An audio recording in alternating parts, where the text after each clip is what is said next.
شعبان مبارک میاشت او د دین بعد د رمضان میاشت راځي په روایت او احادیث مبارکو کې د شعبان د میاشت ډیر فضایل راغلي دي. مونږ پښتانه دي ته د شوق قدر میاشت وای او څوک وته د پیلسی میاشت وای. په دې وجہ چې دې کې پیلسم شپه د شعبان راځي نو بعض خلک وته پیلسی وای. موطا امام مالک کې، مسلم کې، ترمذی، ابو داود، سنن نسائی کی، صحیح ابن خزیمه کی او دارنګي په نورو کتابونو د احادیث مبارکو کې د دې میاشتې د روزو فضایل راغلي دي. بخاری شریف کې، مسلم کې، مختلف کتبو د حدیث کې مختلف قسم احادیث راغلي دي د رسول الله صلی الله علیه وسلم نه چې هغه په دې میاشت کې ډیر اهتمام کولو د نفلی روزو. د ام المؤمنین عفیفه کائنات عائشہ صدیقہ رضی اللہ تعالی عنہ نے روایت تے وائدہ کان رسول اللہ صلی اللہ علیہ وسلم یصوم حتی نقول لا يفطر ويفطر حتى نقول لا يصوم وما رأيت رسول الله صلى الله عليه وسلم استكمل صيام شهر قط إلا رمضان وما رأيته في شهر أكثر منه صياما في شعبان. ام المؤمنین حضرت عائشہ رضی اللہ عنہا نقل لی وایدا چې رسول کریم صلی الله علیه وسلم چې روزي به نیولي نفلی تر دې چې زمونږ به دا خیال راغی چې نورې ټولې روزي نیسي د دې میاشتې او کوجکۍ نه او کله به نفلي روزي پرېښودې او داسې مکمل به یې پرېښودې چې زمونږ به خیال دا چې نورې نفلي روزي رسول الله صلی الله علیه وسلم نه نیسي. ام المؤمنین وایي نه مې لیدلی نبي علیه الصلاة والسلام چې پوره میاشتې روزي نیولي وي په یو میاشت کې سیوا د رمضان چې هغه فرض دي. وما رأيته في شهر اکثر منه صياما في شعبان او نمی دلی نبی کریم صلی الله علیه وسلم چې زیاتی روزي نیولي وي د شعبان د میاشتې نه علاوه. یعنی د شعبان په میاشت کې آقای مدنی صلی الله علیه وسلم نفلی روزي ډېرې په اهتمام نیولي او زیاتی نیولي دي. نورو میاشتو په نسبت په دې میاشت کې نفلی روزي زیاتی ساتلي دي. بل روایت د ابو سلمہ رضی الله عنه راغلي دي چې ما د عائشہ رضی الله عنها نه تپوسو کو د رسول کریم صلی الله علیه وسلم د نفلی روزو بارکی نو هغې وفرمیل چې رسول الله صلی الله علیه وسلم به د شعبان زیاتې ورځې په روزو کې تیرولې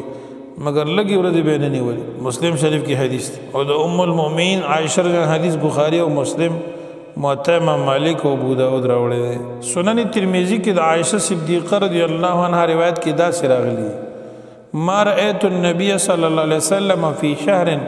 أكثر صياما منه في شعبان كان يصومه إلا قليلا بل كان يصومه كله. نمی دی لیدلی نبی کریم صلی الله علیه وسلم په یو میاشت کې چې د شعبان نه زیاتې روزي پکې نفلي نیولي، یعنی د شعبان په میاشت کې نفلي روزي زیاتې وي. او رسول الله صلی الله علیه وسلم چې د شعبان ډېرې ورځې به روزه نیوله مگر لږې ورځې به نه نیوله، بلکې کله کله داسې شي چې ټول شعبان روزه نیولې، یعنی اکثر شعبان. د ابو داود شریف په حدیث کې راغلی دي چې رسول الله صلی الله علیه وسلم ته په میاشتو کې خوښه میاشت چې نفلي روزي پکې ونیسي د شعبان میاشت ده. په دې وجه په دې حدیثو کې د شعبان د میاشتې د روزو ترغیب راځي او رسول الله صلی الله علیه وسلم په دې وجه په دې میاشت کې د روزي زیاتې نیولې. روایت د حدیث کې راغلی دي چې رسول الله صلی الله علیه وسلم فرمایي چې شعبان د رجب او د رمضان په میانس کې میاشت ده خلک پکې غفلت کوي، حالانکه په دې کې د انسانانو اعمال اوچتېږي الله ته. فاحب ان لا يرفع عملي الا وانا صائم. زه دا خوښوم چې زما عمل الله ته پیش شي په داسې حال کې چې زما روزه وي. دارنګه یو روایت کې راغلی دي سندن ضعیف ته دا هم خو په فضیلت کې ښکاره دی چې شعبان شهری و رمضان شهر الله. شعبان زما میاشت رسول کریم فرمایي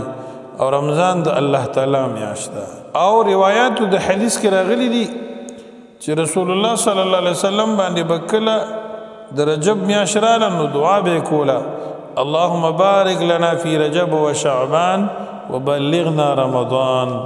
دا دعا به په دې ورځو کې ډېره کوله چې الله موږ دپاره برکت واچوي په رجب او شعبان کې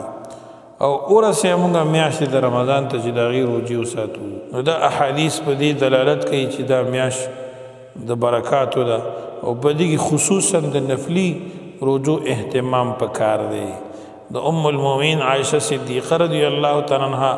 د حضرت اسامه رضی الله عنه د ام سلمہ رضی الله تعالی عنها او دارنګي د ابو هريره رضی الله تعالی عنه ګڼ شمېر صحابه کرامونه د احادیث په متعددو کتابونو د حدیث کې راغلي دی وجنه د شعبان د میاشتې د فضیلت نه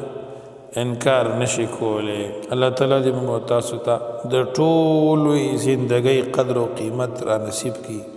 او الله دې زموږ زندگی قیمتي کړي وختونه دې الله زموږ د زیان وساتي واخر دعوانا الحمد لله رب العالمین